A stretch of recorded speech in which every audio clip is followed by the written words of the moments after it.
ओम शांति। आज ज्ञान के सागर शिव बाबा ने हम बच्चों को कहा, बच्चे देही अभिमान छोड़ सर्विस करनी है। विचार सागर मंथन कर बेहद की सर्विस का सबूत देना है। फिर बाबा कहते, इस मृत्यु लोक से पुराने सब हिसाब किताब चुकतू करने हैं। पुरानी देह और पुरानी दुनिया को बुद्धि से भूलते जाना है। आगे बाबा कहते, एक रस स्थिति बनाने के लिए सदा एक की स्मृति में स्थित रहो। अगर एक के बजाय दूसरा कोई भी याद आया तो एक रस के बजाय बहुरस स्थिति हो जाएगी। जिस समय और कोई रस आकर्षित करता है, उसी समय यदि आपका अंतिम समय आ जाए तो उच्च पद नहीं मिल सकता। इसलिए हर सेकंड अटेंशन रखो। सदैव एक का पाठ पक्का खो। एक बाप, एक ही संगम का समय और एक रस स्थिति में रहना है तो उच्च पद का अधिकार मिल जाएगा। फिर बाबा कहते, शुद्ध संकल्पों का भोजन स्वीकार करने वाले ही सच्चे सच्चे वैष्णव हैं। फिर बाबा ने ये पुरानी दुनिया सहज ही भूल जाए उसकी विधि बताई। बाबा कहते, घर को घड़ी घड़ी याद करो, बुद्धि में रहे। अब इस मृत्यु लोक से हिसाब किताब चुकतू कर अमर लोक में जाना है। देह से भी बेगर, ये देह भी अपनी नहीं। ऐसा अभ्यास हो तो पुरानी दुनिया भूल जाएगी। इस पुरानी दुनिया में रहते अपनी परिपक्व अवस्था बनानी है। एक रस अवस्था के लिए मेहनत करनी है। तो करेंगे हम आज की मुरली से योग अभ्यास।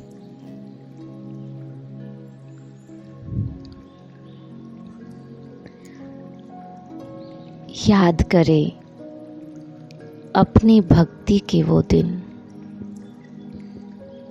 जब हमने भगवान को भिन्न भिन्न तरीकों से याद किया, प्रार्थनाएं की,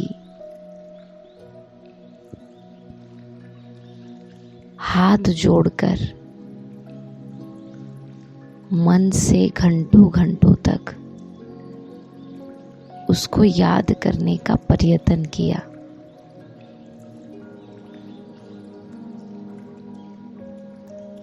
व्रत, जप, तप, कीर्तन, भजन, अनेकों तरीकों से उसको याद करने का प्रयत्न किया।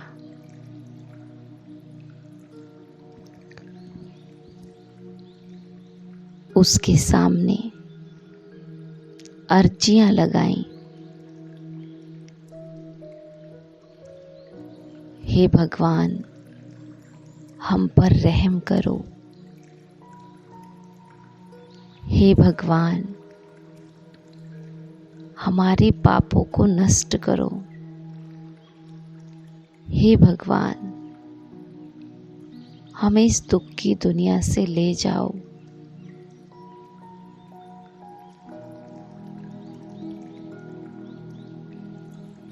ऐसे अनेक तरीकों से हमने उसको अर्जियां लगाई।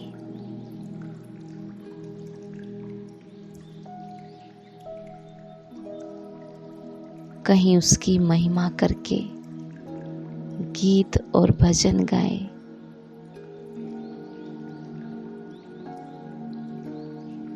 लेकिन अब वो परम पिता परमात्मा स्वयं आकर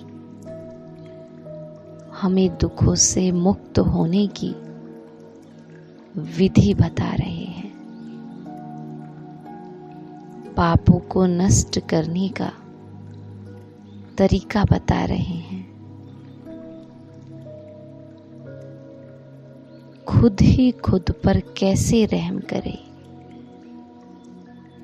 वो बता रहे हैं। अब मुझे बाबा जो कहता है वो करना है। जिस तरफ वो ले जाना चाहता है उस तरफ चलना है।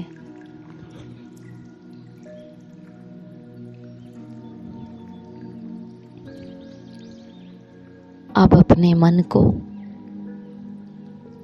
इस संसार की भागदौड़ से निकालकर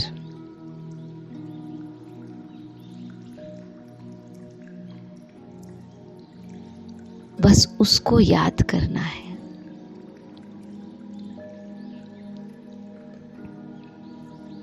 उसकी याद से ही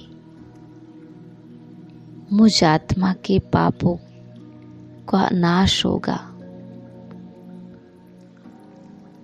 अर्थ सहित याद करना है और वो अर्थ सहित याद है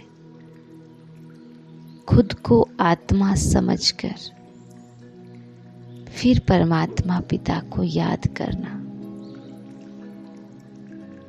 क्योंकि शिव बाबा मेरे शरीर के पिता नहीं, आत्मा के पिता हैं।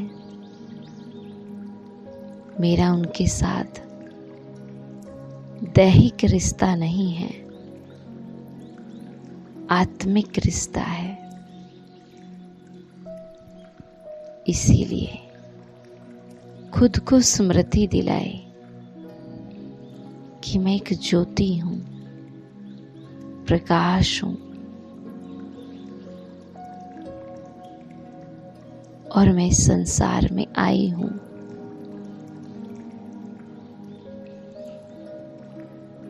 यहाँ सिर्फ मेरा एक पार्ट है जिसको मैं प्ले करने के लिए आई। मेरा असली घर तो परम धाम है।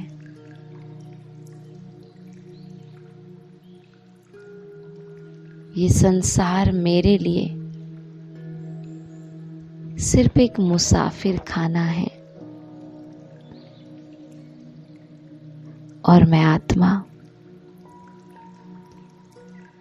इसमें यात्रा कर रही हूँ, यात्री हूँ। मेरे सर्व संबंध तो एक शिव बाबा के साथ है। वही मेरी माँ है, मेरे पिता है, मेरे बंधु सखा स्वामी। मेरा हर रिश्ता उसी के साथ है।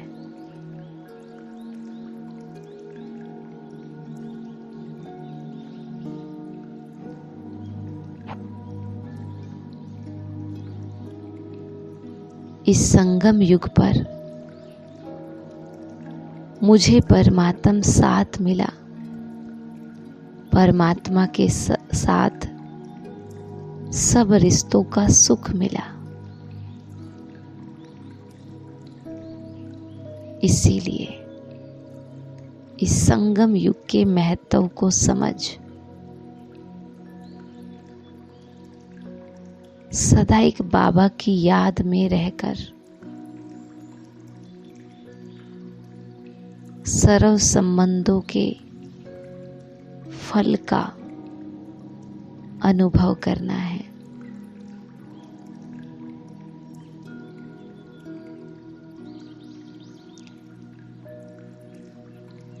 संगम युग पर ही मुझ आत्मा को सेवा का भाग्य मिला है और सेवा करने के बाद जो खुशी की अनुभूति होती है वो केवल अभी महसूस कर सकते हैं। ये संगम युग की बहुत बड़ी प्राप्ति है।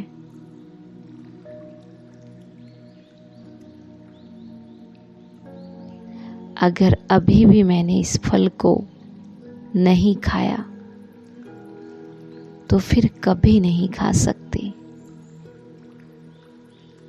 इस फल के रस में ही इस संगम युगी जीवन का आनंद है। इसीलिए सच्चा ब्राह्मण वही है जो सेवा की भावना रखता है। मनसा वाचा कर्मणा, कोई भी एक प्रकार की सेवा दिन भर में जरूर करनी है। मनसा से महादानी बनो, वाचा से ज्ञान का दान दो, कर्मणा से गुणों का दान दो। सच्चा ब्राह्मण वो जो एक दिन भी सेवा के बिना ना रहे। जब तक सेवा नहीं की तब तक इस जीवन का सुख अनुभव नहीं होगा।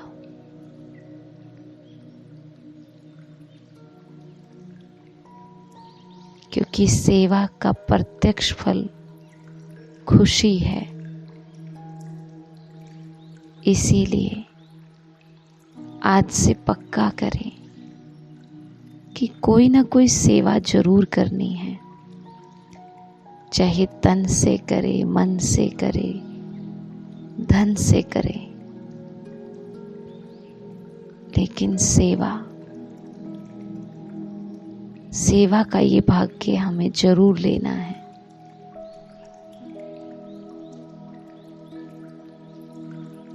अभी बाबा को देखेंगे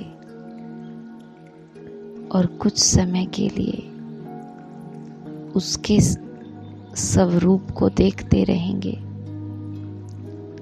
अर्थ सहित बाबा को याद करेंगे।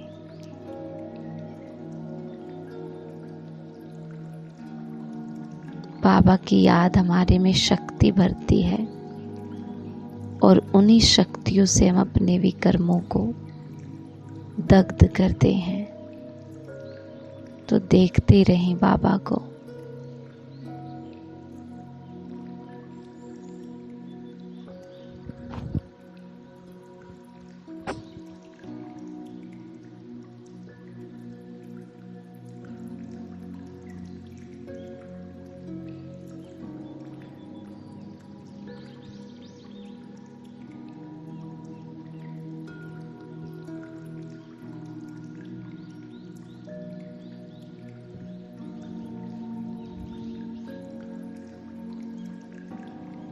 ओम शांति।